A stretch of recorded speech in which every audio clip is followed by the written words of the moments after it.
this is a table. So we have a project here with certain activities. So for instance, activity A, B, C to G, and then the description of the activities are given there. So design the house and obtain financing, and B is lay foundation in that order. And then the last activity is to finish the house. Now, if you come to the third column, it says immediate predecessor. What that column tells us is the order in which the activities follow each other. So you do see that for activity A, it has dash. It means that activity A is the first activity. So any activity that you find as dash, it means it's a beginning activity. Some people call it the best activity. It's what is bursting out. That is the first activity. Now, you look at activity B and it says it is preceded by A. So it means that once A is completed, we can continue to do B. And then C is preceded also by A, and then D by B and C, and then follows in that order. What we have here in the last column is the time in months. So it means activity A, we estimate that it will take 3 months. Activity B will take 2 months in that order. I want us to know this. The critical path method or technique is normally used for those projects that are repetitive in nature. Those projects that we have done over and over again. And so in other literature, you find people referring to the CPM as a deterministic approach, meaning that we can readily determine the time. Now, for instance, if you're a baker and you've been baking bread for several years, you can easily tell how long it will take you to mix the dough, how long it should take you to keep the bread in the oven, and how long the bread should be getting baked. If you're an event organizer, you organize weddings or birthday parties, you can tell how long it should take you to get a venue, how long it should take you to get a cake and all those kind of stuff. You get it? So you do notice that the times here are specific. We can readily tell the time or the duration of each activity. That is why we say it is deterministic in nature. Now, so these are the questions. It says draw the network diagram, and then identify the critical path, and then tell us what the expected completion time for the project would be. So this is our diagram. You see that activity A is the first activity. Now, please have it at the back of your mind that there is no hard and fast rule for drawing this diagram, okay? But the only thing that you just need to make sure is that whatever diagram you end up getting at the end of the day must depict whatever information is given us in the precedence column of our table. You get it? So for instance, if you look at here, activity A is the first activity, so it's not preceded by any activity. But activity B is preceded by A, so you do see that there's an arrow from A going to B. Then activity C is also preceded by A, and so it is also, there's an arrow from A coming to C. Now let's go to activity D. Now from our table, you do see that they said D is preceded by B and C. So when we draw B, you see that there's an arrow from B and there's an arrow from C all coming into D. And then E is preceded by B, F is also preceded by B, and then G is also preceded by F and D. So that's just how we do it, and it's that easy. Then you have your diagram. No matter the number of activities in the project, getting the diagram is just that easy. It doesn't have any hard and fast rule for drawing it. All you need to do, make sure the diagram speaks exactly what the precedence information says. Now, those values you find in there, let's start with the first ones. The first value under A. You see that A has 3 under it. That 3 is the duration for A. And then B also has 2 beneath it. C has 1, E has 1 beneath it, F has 1 beneath it, and so on and so forth. Okay, so the first value after A, so let's just take node A, the first node A. The first value there we find is 3. That is to ask you, what is the earliest time that we can start activity A? The earliest time we can start activity A is 0. That's when today. So we just assume that 0 is today, or the first day that we started this in.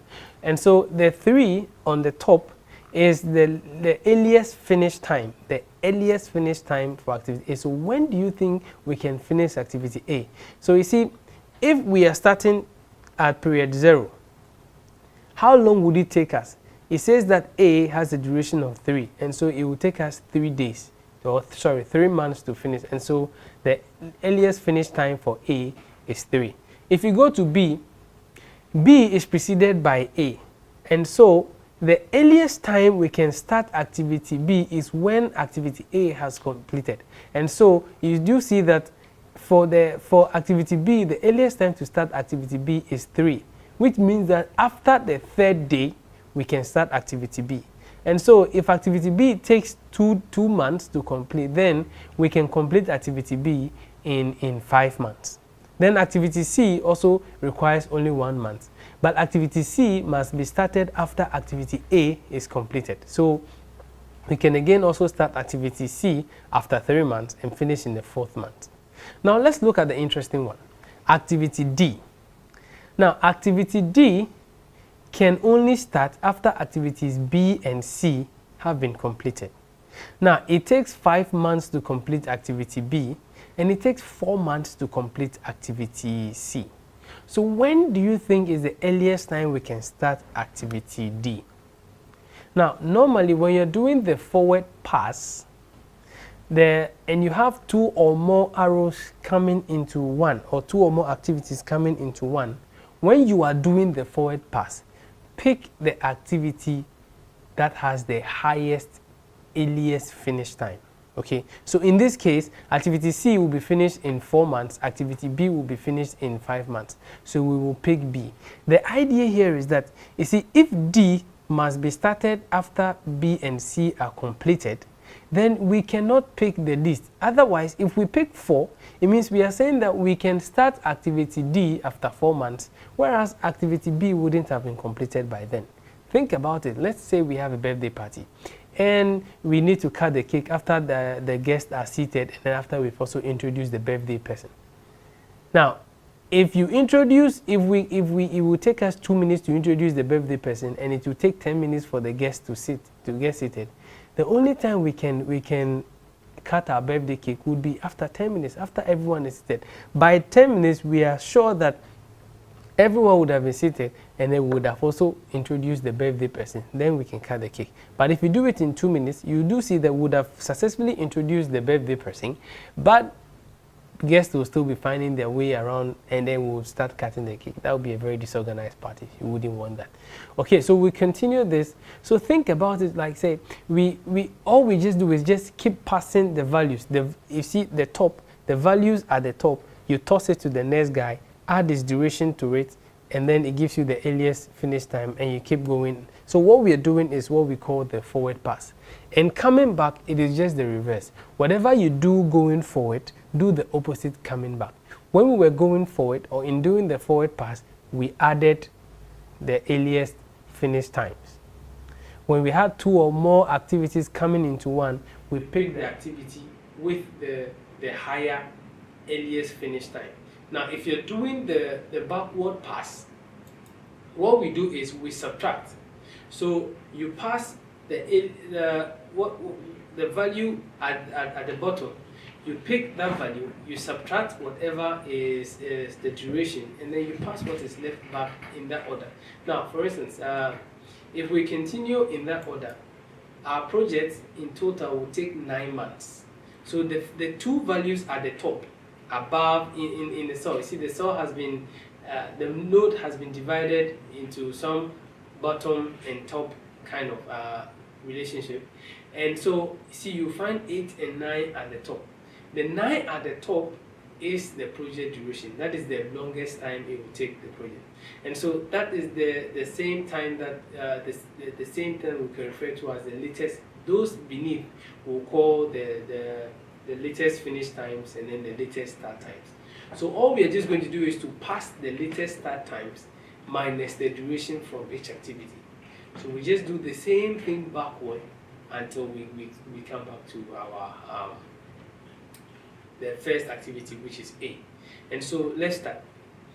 So my latest finish for activity G would be 9, and then the latest start time for activity G would be 8. Because what we're saying is that if my latest finish for activity G is 9, 1 minus 9 would give me 8. So now you find out that now for the backward pass, we are moving from right to left. So this time we are starting from activity G backward to activity A. So I will take my 8 and pass it over to activity D. Now at activity D, it means that the latest start time for activity G becomes the latest finish time for activity D. Now the duration for activity D is 3. So 3 minus 8, I will end up having 5. So the latest start time for activity D is 5. Let's go to activity F. Now F again is also receiving from G. So the latest start time for G becomes the latest finish time for F. And so I pass the 8 straight to F. And you see that there's 8 beneath the 7, and then 1 minus 8 will give me 7, and that gives me so you see, you just keep doing the same. Now when I get to activity B, where I have 2 activities coming into B, you see you have E going back into B, and you also have D going back into B. We pick the activity with the least or the lowest latest start time. So the latest start time for activity D is 5.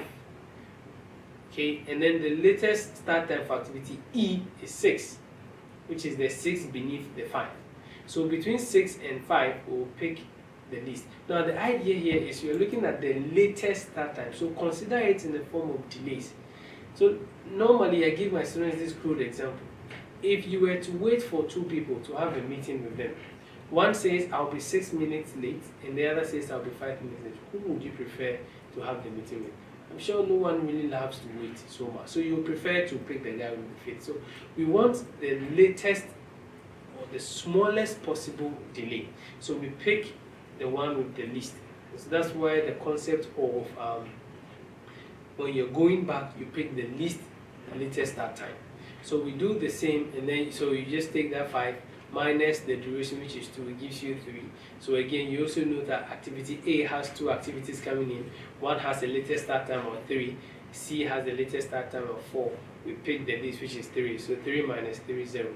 If you get to the last activity, which is A, and then you don't have a latest start time of 0, you may have had something wrong at some point, so you may want to go back. Sometimes you can even have more than 1 activities without predecessors. There must be 1 that would have a 0, 0 as the earliest start time and then the latest start time.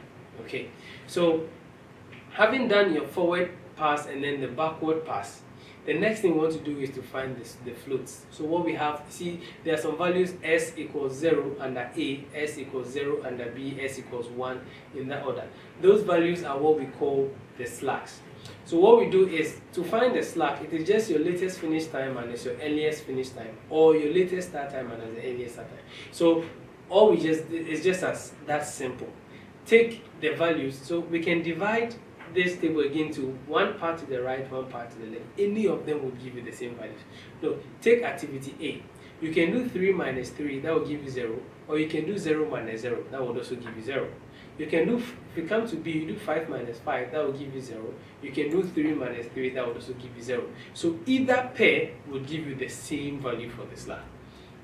Now, all those activities that have an S equal to 0, or that have a slack equal to 0, are those activities we refer to as the critical activities. It means those activities do not have any slack time.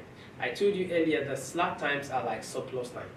And so if it doesn't have any surplus time, it means that whatever time that has been allocated to that activity, you must make sure that that activity is completed within that time. Now, any activity that has a positive slack or a non-zero slack means that you can afford to delay that activity by the number of slacks that it has. So for instance, activity C has a slack of 1. So we can decide not to start activity C after 3 months. We can do it, we can start after the 4th month, and it wouldn't have any effect on the project completion time. But if you delay a critical activity or an activity with a slack of 0, then it will affect our entire project completion time. So when you connect the arrow from A, B to D to G, that path is what we call the critical path. And when you sum the durations of all those activities, you see that you have the longest. You amount to 9. Okay, so so we say that the critical path here, the critical activities are the A, B, D, and G. Okay, so that is and then our project completion time is 9 months, which is the last value on top of the last node. Okay, so I hope this was insightful. I bet you would need to take a little time and simmer through this gradually, and you'll find your way. I believe that you can do it. Okay, so thank you.